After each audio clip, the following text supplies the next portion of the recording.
What's up, everyone? Welcome to the second episode of the CaliKidOfficial Podcast. I'm your host, CaliKidOfficial, and a lot has happened this week, so let's get right into it. Okay, so the second round of the NFL playoffs happened. We had the Titans at the Ravens. We had the San Francisco 49ers at Minnesota, Texans at the Chiefs, and the Seahawks at the Packers. And based off of my picks of last week, I went 1 of 4. The San Francisco 49ers was the only team that I picked who actually came through and won. The Texans, they had the game early on in the first quarter. They was up 24-0, and then once that second half happened, they just completely collapsed and just gave up and ultimately lost the game 51-31, which means that they got outscored 51-7, which is pathetic. I don't understand that. It's like I was so close to getting that one right, and then they just gave up. So in the off season, I'm expecting a lot of the members of the coaching staff on the Texans to get fired, because I don't see how you just give away a game like that. It's crazy. The offense went to sleep and the defense went to sleep as well. So that was pretty crazy.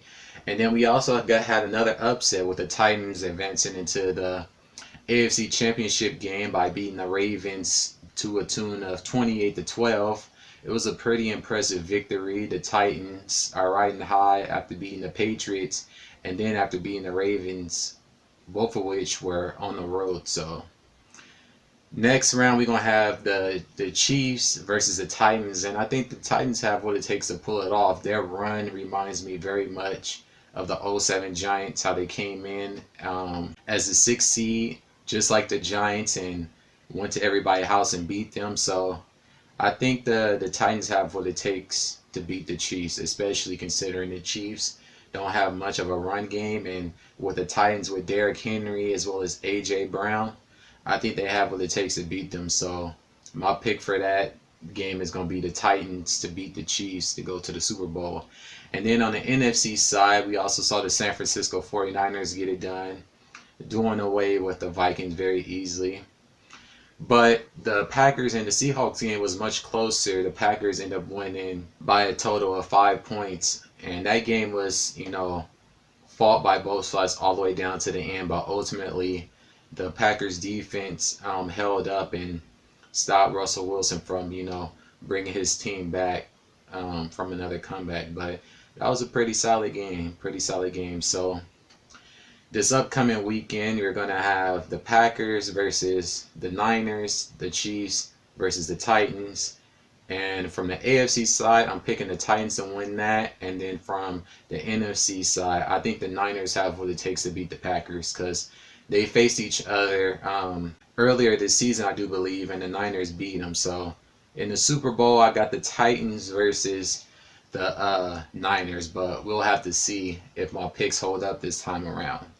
But moving on from that, we also had the return of Power, or should I say the second episode. And as I said last week, they're taking upon this approach of basically each character that we think might have shot ghosts, they're doing a backstory, which led all the way up to them being put in that situation. And so on the second episode, we get Paz's story, who is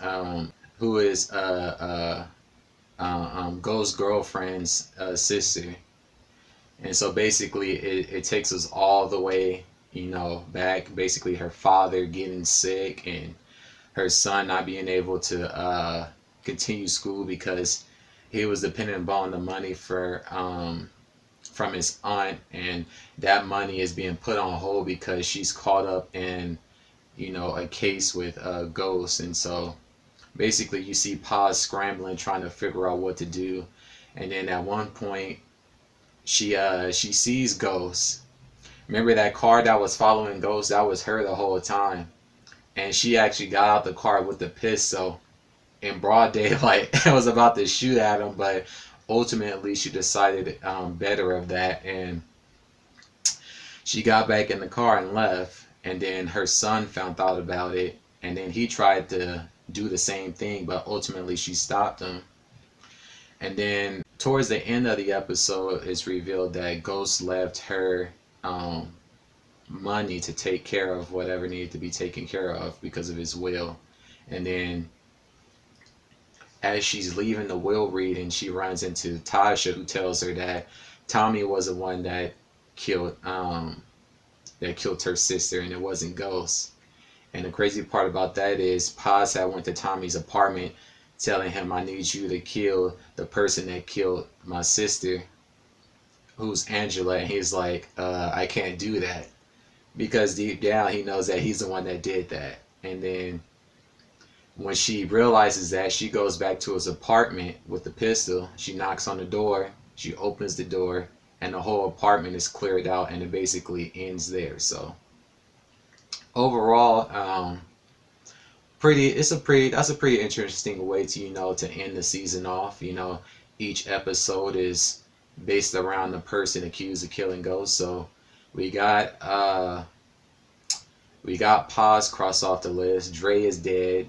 And then I think the third episode is going to be about Tasha.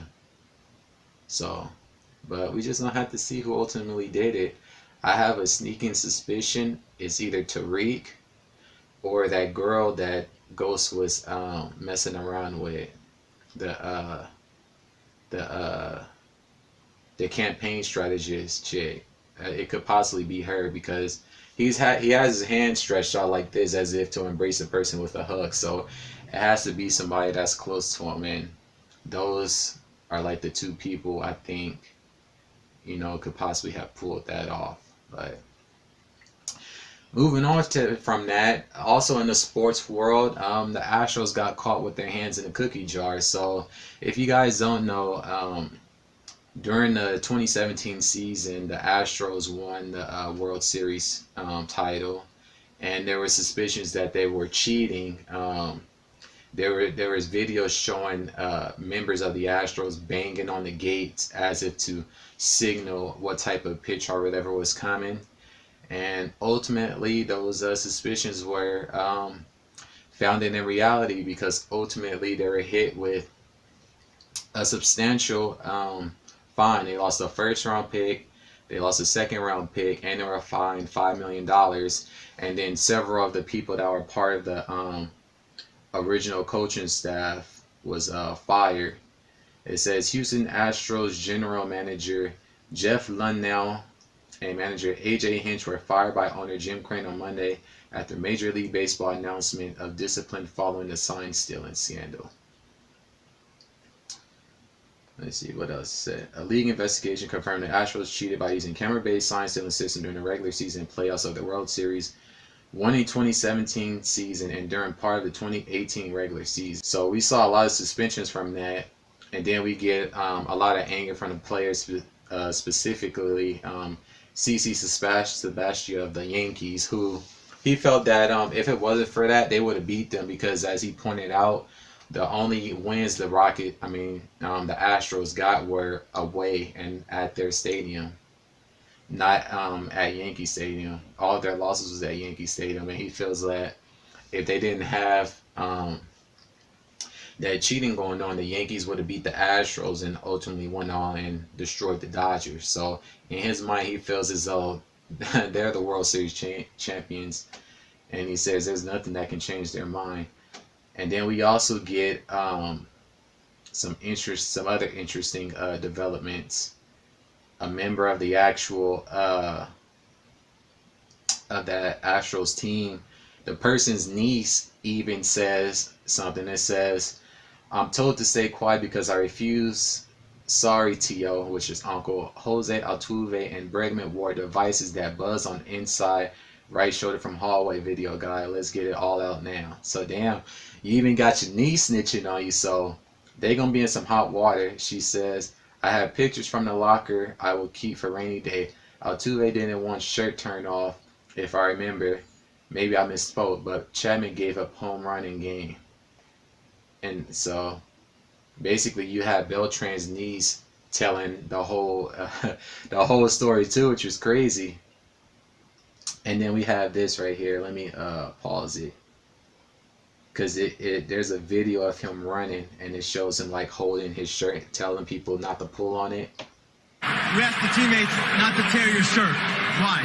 What's that? Did you ask your teammate not to tear your shirt? Why was that? I don't know. I'm too shy. Last time they did that, I got in trouble with my wife. I got in trouble with my wife. He know that line right there. He didn't want him to do that because he had a buzz around his shirt. And then there's like a photo showing like a zoomed in, let's see, where is it at? Right here. Basically in this area, he got like a buzzer thing on his shirt.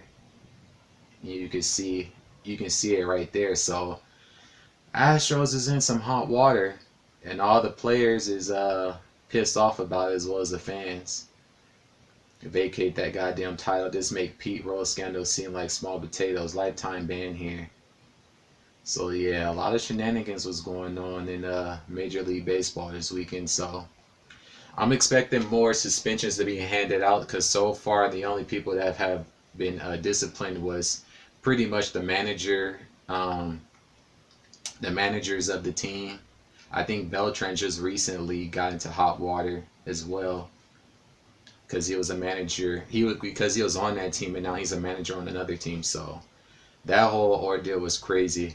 And then we also get the return of Conor McGregor. He had a sit-down interview with Ariel just ahead of his bout with Cowboy Cerrone at UFC 246. And my takeaways from the whole interview, he seems like he's more grounded. He seems more level-headed, more focused.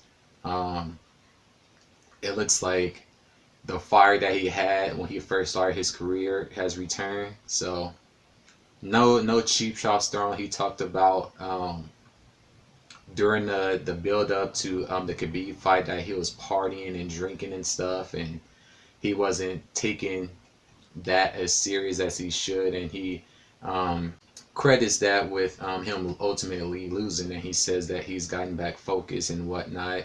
He also spoke about the possibility of fighting Floyd Mayweather again. He said, why not? I want to get into boxing again. He also talked about various investments and whatnot.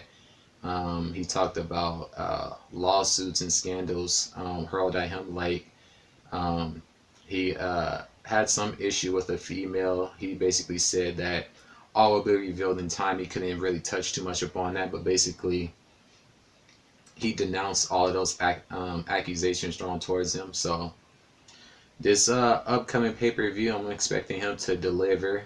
I think he has what it takes to, get the Cowboy out of there. But the Cowboy always comes to fight, so it should be a pretty good fight. We also had the NCAA Football Championship, LSU versus Clemson, and the Tigers, who ultimately won, was LSU, because it's ironic both teams are named the Tigers, but ultimately LSU won. The game started off kind of slow. Both offenses were filling each other out. It was more of a defensive battle. And then as the game progressed, LSU started to pull away, and ultimately LSU came away with the victory, winning 42-25, and Burrow broke some more college records. So, hats off to him. He had probably the greatest football season in history. I think he threw for like over 60 touchdowns. He had like between 5,000 and 6,000 yards. He won the Heisman as well as winning the national championship. So he had a pretty dope season, but it's more than likely he's going to go to Cincinnati. That's going to give that franchise a jolt, because he's the hometown hero as well. He was born in Ohio, so I'm expecting them to make him their first selection. And then also some takeaways from that victory. We also had a little bit of controversy, because Odell, who's an LSU alumni, was there as well, and he was giving players money. And you know how the NCAA is when it comes to money. They're very anal about anything money related.